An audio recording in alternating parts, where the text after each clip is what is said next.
Last Handful of Clover, a novel by Wess Mongo Jolley, read by the author.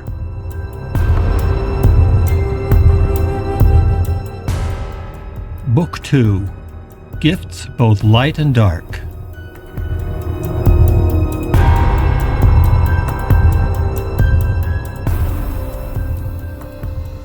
Chapter 53, Ants on the March. June 14th, 5 p.m. It felt like a memory. Richard didn't know if the old woman had only told him the story and allowed the vivid details to be created by his own imagination, or if she had somehow downloaded the entire experience to him the way you'd download a song on your phone. In the end, though, it didn't matter. By the time the last act of the Goshoot's demise had played out in Richard's mind, the experience had left him drained and nearing despair. Even as the sound of the horse's hooves receded into the desert and the blood was soaking into the sands, Richard was struggling to bring his mind back to the here and now of the city and county building clock tower. When he opened his eyes, Tooele was sitting before him, exactly as she had been when he had last seen her. It felt like many hours had passed, and the angle of the sun had definitely changed since he had closed his eyes. The sunlight on his face triggered his tears, and he wept openly and silently for a few minutes. He wept for the dead Goshoot, as well as for the inhumanity of his ancestors. His mother had told him that among his forefathers was not only the Apostle Parley Pratt, but also Brigham's enforcer, Porter Rockwell. He had read much about his infamous ancestor, and although much of it was likely apocryphal, the man had certainly been ruthless. Finally, he wiped his tears on his shirt sleeve and looked up at Tooele. All of the yellow glow was now gone, and she no longer appeared to him as a turquoise star. Now she was just a withered old woman, sitting in the dazzling late afternoon sun. Leaning his head back against the cool stone of the clock tower, he let out a long sigh. "But that wasn't the end of the story, was it?" he asked. "No, of course not," she said with a sad smile. "The story still hasn't ended." "So what happened next, after you and George died?" "Just what you would expect. Even though we were the first, like all of us, George and I returned 3 days later. Almost simultaneously from what I could tell. Our return was not unlike all the others that have followed, not unlike yours or Billy's, I imagine. And when we arrived, we could neither see nor hear each other." "But you could sense him." "Yes. Billy has told you about his connection with the little girl, Maddie. My connection to George was very much like that. It is possible that we accepted our return more easily than many of those that followed, perhaps because the hereafter was so new, or perhaps because the Goshoot understand that the veil between life and death is much thinner than your people believe." "So you remembered what happened right away?" "Yes. I remembered how we died, and I knew that something profound had happened to the nature of reality. I sensed that George had formed a breach between life and death. I think of the hereafter as a blister, like a bubble between layers of skin. George's death caused this breach to appear, and somehow we had become trapped in it." "Did any of the other Goshoot return that day?" "No, we were alone." "And the bodies?" "It had been 3 days, but the bodies were still there, including my own. They had been ravaged terribly by the animals of the desert, but strangely the only body that was completely missing was George. For some reason, the scavengers had been driven into a frenzy for his flesh. They had even carried off the bones. All that was left was a gnawed piece of forearm that extended from under the rock he had dropped. Everything else was gone. You say you could sense George. Was he still filled with the rage he had when he died? Even more so. It frightened me because it felt like a burning sun that wanted to expand and consume everything around him. I'm ashamed to admit that when I returned and felt that madness, I fled from him. I ran away into the desert. Where did you go? The only place I knew, back toward our camp about a mile to the west. To my surprise, everything was still there. Even the basket I had woven was sitting where I had left it, now half filled with sand by the winds. I sat there and waited. The next day, men from our southern encampment arrived. With them was the young man who had led the horses into our camp. He looked devastated and wept when the scouts found our bodies. Did you stay with them? I mean, after? I did. I followed them south and stayed with our tribe for many years. The murders had cut the size of our band by almost 1 in 5, and everyone in the tribe had suffered the loss of someone they loved. In some cases, entire families were lost, and there were many orphans among the braves. I thought it was my duty to stay with them and at least witness their grief. I believe it was from that day that the spirit of the Goshoot was broken. There was no more will to fight the white men after that. Did you ever see George again? As the terror I felt at our return faded, and as I grew calmer, I felt compelled to find him. It was years later that I finally left the Goshoot and sought him out. But where I had grown calm and accepted the reality of my death, George had only grown more defiant and angry. I found him in Salt Lake City, and as I suspected, he was obsessively following Porter Rockwell and Lorenzo Custer. He was just following them? We still did not have the first gift in those years, so although I knew where he was and could sense his moods, I could not see him. But that did not prevent me from knowing that he was following and raging at the men who killed him. I imagined he would beat his fists senselessly against the men's bodies, growing more and more frustrated that nothing his ghost body could do would affect them in the least. That fact surely increased his rage and contributed to his madness. I'd never heard of Lorenzo Custer, but I know that Porter Rockwell lived to be a very old man. Yes, and I suspect George stayed with him to the end. But after those first few years, I abandoned George and his rage. I could not drive his awareness from my mind, but I decided that there was no use in witnessing his continued descent into fury and madness. And so I walked away. This shocked Richard. He couldn't imagine this kind old woman making that choice.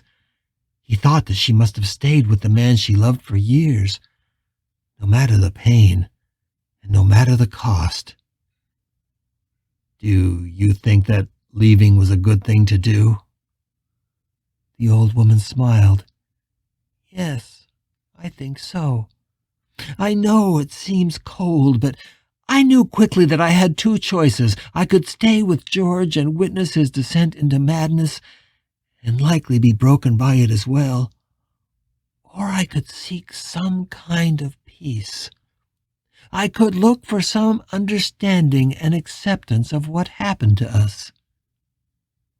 So you never saw George? Never again? No, I'm afraid not.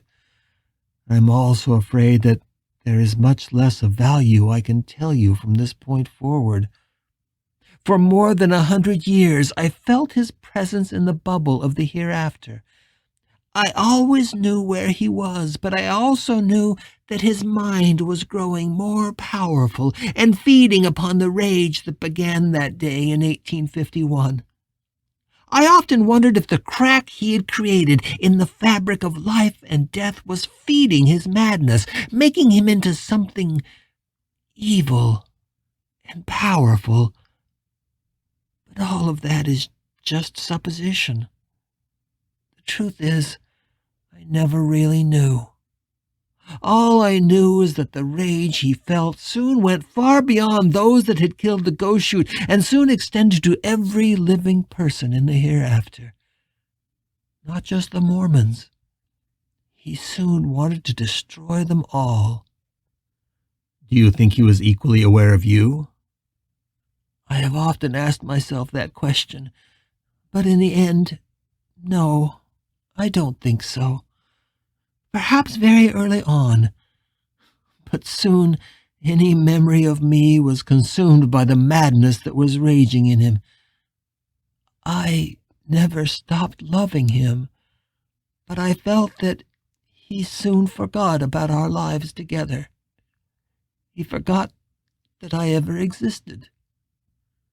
She sighed, and Richard could see the horrible ache that she still carried. Even more than my own death and the death of my family, the loss of George breaks my heart the most. The pathos of this simple woman suddenly overcame Richard. Although he felt he had lived a good life, it was nothing compared to the epic scope of what she had experienced and endured. He felt small and humbled by her presence, and could think of nothing else he should ask. Fortunately, she soon spoke again. "There is little more I can tell you of George," she said. "It was years later that I saw my first other ghosts, and I became aware that we were no longer unique in our suffering. Even then I sensed that George pulled these souls through the rift that he had created, although I did not know why or how. Slowly, I understood the extent of what he had done, how this valley truly was cursed by his rage. Even after I had received the first two gifts and I could see and hear the other ghosts, I still did not go to George, because I did not think my heart could bear it. I knew I could see his face again, but I was fearful that it would be a face so transformed that it would be unrecognizable, and that there would be nothing left of the man I loved. To see him like that would be like losing him all over again, and so I stayed away. But I still sensed him. I could not avoid that. Like Billy is connected to Mattie, I was connected to George. I always knew where he was. But then, why can't you find him now?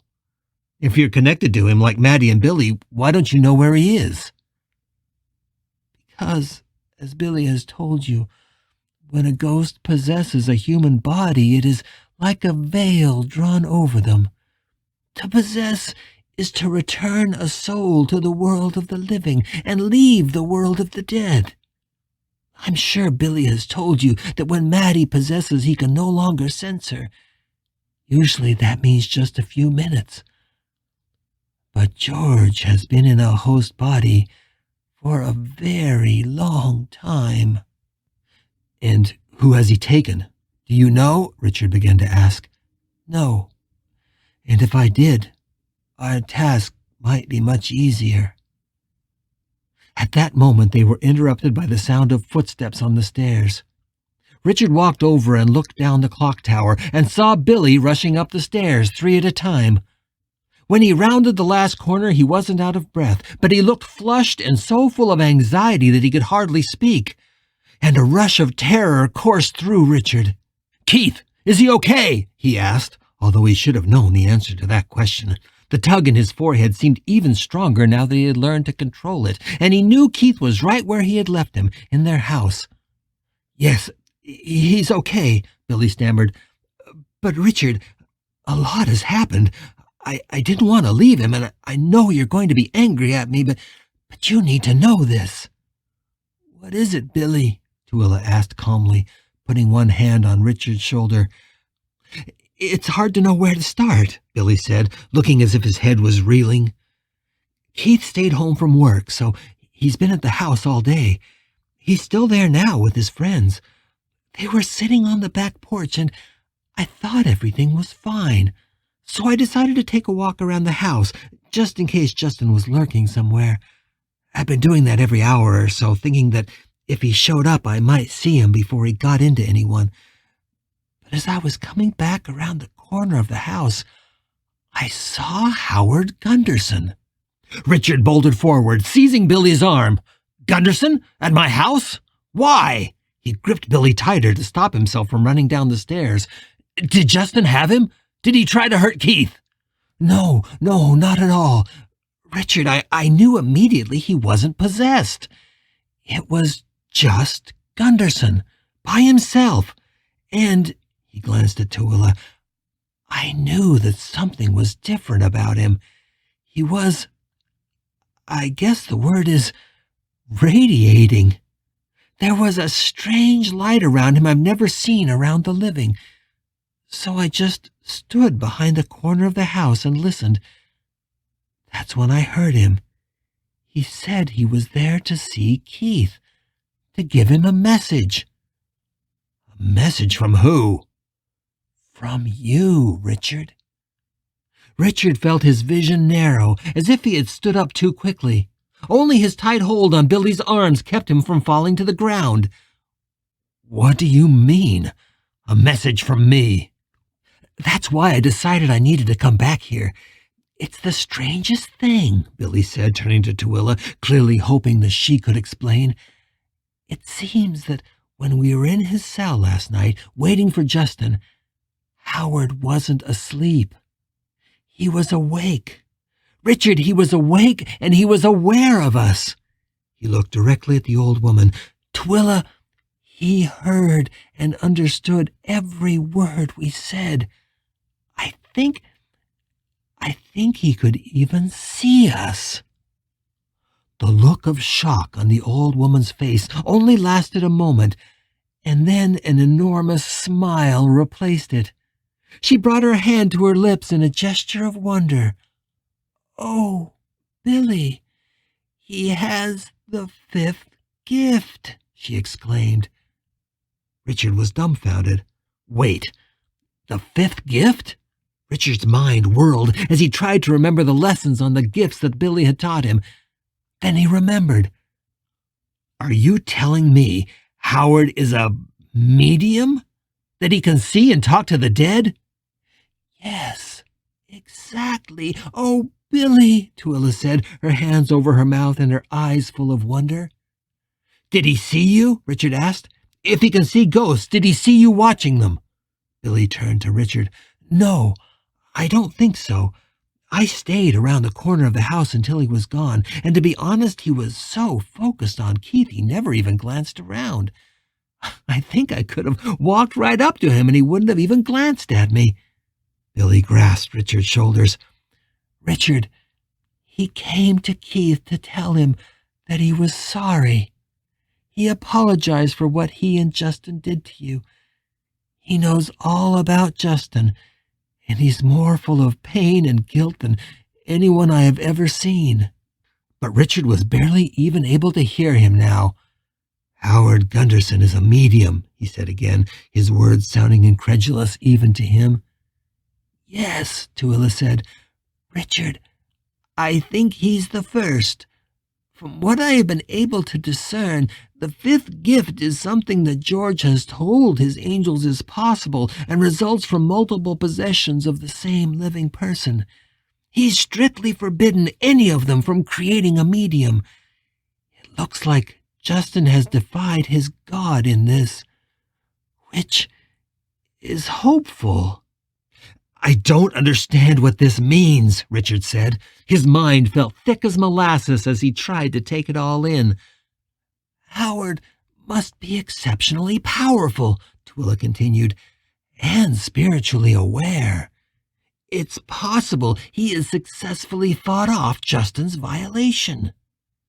Billy, what else did he say? Richard asked. Just one more thing. He told Keith that Justin wanted to kill him, and that you had told him they all needed to get out of the city. Oh, thank God, Richard said, as a wave of relief swept over him. Suddenly he felt such gratitude toward Howard Gunderson that he wanted to weep. But that's not all, Billy said. It's not that simple. After Gunderson left, the woman detective came, and at first they tried to lie and hide from her the fact that Howard had been there. But eventually they gave in, and so now the police are searching the avenues for Howard. But then why do I still sense that Keith is at the house? Why haven't they left? That's what I'm trying to tell you, and why I came back here. Billy took a deep breath. Richard, they're not going. What? Why not? Richard felt as if his emotions were being whipsawed back and forth so quickly they could hardly even tell what he was feeling. Well, Michelle wanted to, although I think her husband was uncertain. I think she senses what is happening around them, but there's a police officer guarding them now. They've been told not to leave. I think they might have gone anyway, but Keith is refusing to go. Richard smashed his fist down hard on the stone railing. What? Why would he refuse? He has to go. Richard, he's refusing because of you. He's staying because of you. What? That's ridiculous. Don't you understand? Richard, he senses you. He knows you've come back, and he knows you've been with him these past 9 days. It appears your constant attention and perhaps even your attempt at his possession has created a link between you. Keith says he won't leave if it means being away from where you are. He thinks you're protecting him. Richard made a moaning sound in his throat and sank to the floor. I've been such a fool, he thought. Billy was right. My staying with Keith was the absolute worst thing I could do. And now I may be responsible for his death. Richard, none of this changes what we have to do, Tooele said, kneeling at Richard's side. If anything, it is a blessing. Justin may no longer be a threat to Keith. Howard may be able to resist him now. It doesn't mean there aren't about 1 million other people in this valley that Justin could use, Richard said, his face buried in his hands. Tooele gently touched his hunched shoulders. Richard, stop and think. This changes everything. We need to find Howard. We need to tell him what is happening, and we can now, because he can hear us, talk to us, and who knows what he has already learned from Justin. At the very least, he could warn people. He could save hundreds of lives. He could be the bridge between the living and the dead. Tooele, he's a fugitive. He's running for his life. Richard pounded the heels of his hands onto his forehead, as if that might shake loose some of the cobwebs that were gathering there. He tried to think, what can I do? What in God's name can I do? When Richard finally looked up, he saw that Billy and Tooele were both staring at him with needy eyes. He looked from one to the other, but they just stared, waiting for him to speak. Something has shifted, he thought. It seems that I am now the leader of this little band. They're now relying on me to tell them what to do. The very possibility of them looking to him for leadership seemed so ludicrous that he wanted to laugh in their faces now deep in the shadows of twilight. For the first time, Richard realized how late it was. The sun had set and darkness was quickly falling. The rain had stopped and a humid mist surrounded everything. He got up from the floor and walked past Billy and Tooele without a word. From the railing of the tower, the lights of the city were already flickering to life, cutting through the fog all around them. The rain had stopped, But there was still a ghostly pallor in the air, and the sky to the west had a dim red glow, as if there was a fire burning across the Ochre Mountains. Richard was silent as he gazed out over the city. He was aware of their eyes on him, but none of them spoke. His mind was no longer like molasses. Now he felt it working overtime, following through suppositions and assumptions, looking for linkages. Slowly, he closed his eyes and found that the ability to see the hereafter that he had learned from Tooele was right at the edge of his mind, like a memory he could access any time he wanted. He allowed the yellow light to envelop him again, let the stars in it shine forth.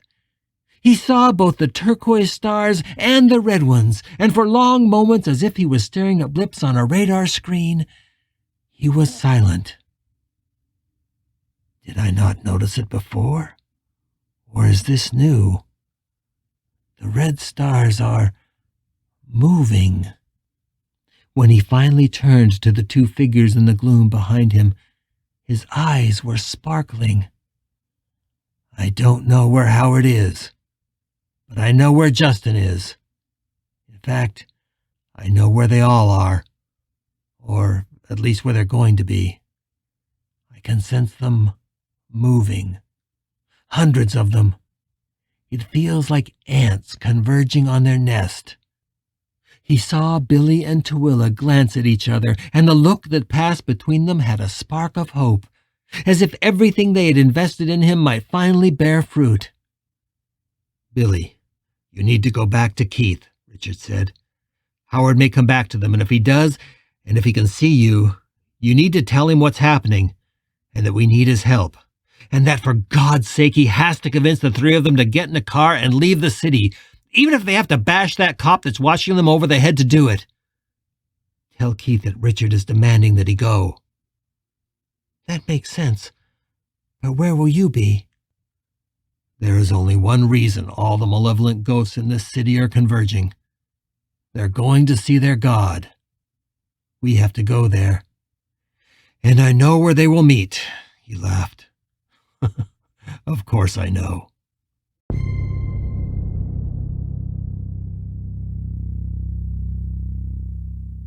As darkness fell across the city and the lights cut through the fog, 3 figures left the city and county building.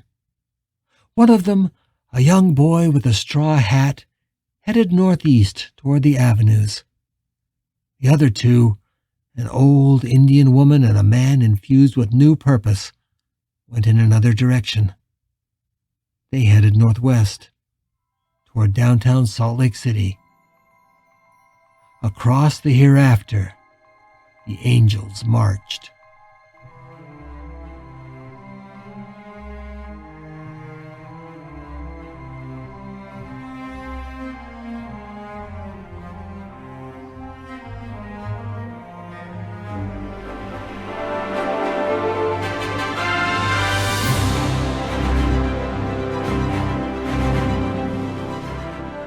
You're listening to The Last Handful of Clover, a novel by Wess Mongo Jolley.